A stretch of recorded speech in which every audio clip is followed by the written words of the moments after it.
হে everyone, দেবজানিনা চ্যানেলে তোমাদের সবাইকে ওয়েলকাম। তোমরা দেখছো আমার ভিডিও মানে দেবজানিনা ভিডিও।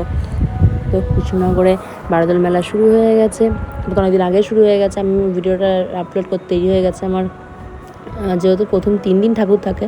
আমরা 3 দিনের দিনই গেছিলাম, সেদিন সানডে ছিল বলে প্রচণ্ড ভিড় ছিল। এমনিতে প্রথম 3 দিন যেহেতু ঠাকুর থাকে সবাই ঠাকুর দেখার জন্য যায়, প্রচুর ভিড় হয়। তারপর আবার সানডে ছিল বলে আরও ভিড় ছিল, কারণ সেদিন সবার কাজ অফিস সব অফ থাকে, তাই সেদিন সবাই যায়। আমরাও সানডেতেই গেছিলাম, যেহেতু আমাদেরও সেদিন অফ ছিল, যার জন্য আমরা সানডেতেই গেছিলাম। তো গিয়ে প্রচুর ভিড় ছিল। প্রথমে আমরা ভিড় ঠেলতে ঠাকুর দর্শন করলাম। ঠাকুর দর্শন করার পরে দেখো কত রকমের ঠাকুর, এখানে অনেক রকমের ঠাকুর। সত্যি কথা বলতে মেলায় তো ঘোরা, মেলা তো অনেক দিন থাকে, মেলায় ঘুরতে তো ভালো লাগে অবশ্যই, কিন্তু এই প্রথম 3 দিনের মধ্যে যেখানে একদিন গিয়ে যদি ঠাকুর দর্শন করা হয় সেটা খুবই ভালো লাগে। এখানে যেহেতু অনেক রকমের ঠাকুর থাকে সেটা দেখতেও খুব ভালো লাগে। ঠাকুরের পায়ে সবাই আবির দেয়, খুব ভালো লাগে এটা। আমি যদিও আবির দিইনি, কিন্তু অনেকেই দেয়। তারপরে আমরা ভিড় ঠেলে ঠাকুর দর্শন করে তারপরে আমরা ঢুকেছিলাম রাজবাড়িতে গিয়ে সেখানেও দেখো নানান রকমের আসবাবপত্র আছে, আগেকার দিনে যে আয়না তাদের সব কিছু ছিল। আমার এগুলো জিনিসগুলো দেখতে ভীষণ ভালো লাগে।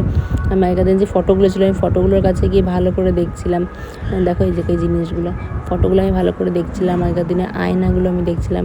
আমি কোনো জায়গায় গিয়ে না ভিডিও করতে ভালো লাগে না, আমার শুধু মনে হয় যে এগুলো আমি মন দিয়ে দেখি, আমার খুব ভালো লাগে পুরোনো দিনের জিনিসগুলো দেখতে। আমি ভালো, এর আগেও গেছিলাম এখানে, পুজোর সময়তেও দেখেছি। কিন্তু তাও আমার মানে যখন এই কাপ প্লেটগুলো রাজাদের এগুলো কাপ প্লেট যেগুলো ছিল, আমার এগুলো দেখতে ভীষণ ভালো লেগেছিলো।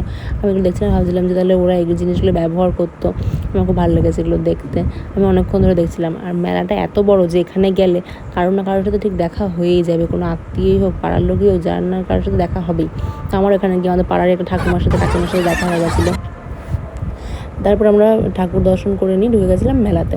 প্রথমে আমরা ঢুকেছিলাম ডিসকাউন্ট বাজারে। এখানে দেখো নানান রকমের জিনিস, প্রচুর কানের। আর এই যে ও তো গিয়ে শুধু যে কোনো জিনিস বাঁশি থাকলে বাঁশিগুলো টিপে দেয়, আর না এইসব জিনিস নিয়ে এরকম করে, খুঁটিনাটিও ধরতে থাকে। আমি টেনে টেনে নিয়ে আসি ওকে সেখান থেকে।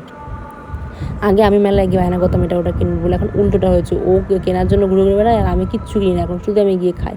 ফার্স্ট দেখো আমরা ককটেলটা খেয়েছিলাম, না ফার্স্ট না সরি, এর আগে আমি এগরোল খেয়েছিলাম, ও খায়নি। তারপরে এটা খেয়েছিলাম। তারপরে আমার ভালো লাগে বলে আমাকে লজেন্সগুলো কিনে দিয়েছিল। তারপর আমি খেয়ে নিয়েছিলাম এই ডাব মালাইটা, এটা দারুণ খেতে ছিল। এর মধ্যে নারকেল দেওয়া ছিল, নারকেলগুলো মুখে বাজছিল। আর দেখো এখন বেশিরভাগ সব জায়গাতে এরকম লেখা থাকে, এখানেও লেখা ছিল আই লাভ বারোদল। তারপরে এরকম ইলেকট্রিকের নাগরদোলা, বেশ নাগরদোলাগুলো সামনে দিয়েই আমরা এসেছি। চড়তে এখন আর পারি না, আগে চড়েছি অনেক, কিন্তু এখন আর পারি না। এখন দেখলেই গা গোলায়, ওটা তো অনেক দূরের কথা, ভয় পাই না আমি, কিন্তু খুব গা গোলায়। আজকের মতন ভিডিওটা এইটুকুনি, তোমরা সবাই দেখে এসো, খুব মজা করো।